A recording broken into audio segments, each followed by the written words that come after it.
இந்த தண்ணியை தான் நாங்க குடிக்கிறோம். 100 பேர் குடியிருக்கிற இந்த இடத்துல இந்த தண்ணி தான் நாங்க குடிக்கிறதுக்கு பயன்படுத்துறோம். இதுல ஆடு மாடு பாம்பு நாய் நரி எல்லாத்தையுமே போட்டு மூடிருக்காங்க. அதுக்குள்ள மோட்டாரை போட்டா என்ன மொத்தம்? இந்த போர்ல தான் எங்களுக்கு தண்ணி கிடைக்குது. இதுதான் நாங்கள் குடிக்கிற தண்ணி. நல்லா பாரு, குளிச்சா வேகமா அரிக்குதுப்பா. வாய் பிடிச்சா வாந்தி வராப்புல இருக்கு. இந்த தண்ணி ஒரு கவிச்செல்லாம் நாத்தமா நாறுது. இந்த தண்ணியை நீங்க பயன்படுத்துவீங்களா? தண்ணி குடிச்சு வச்சா சவுக்கார சோப்பு நரமா தண்ணி வருது. அலர்ஜியா வருது. இந்த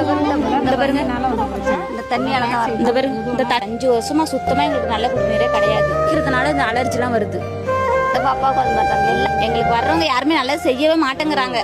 திமுக கட்சியிலேருந்து பிரசிடண்ட் ஒருத்தர் வந்தார்.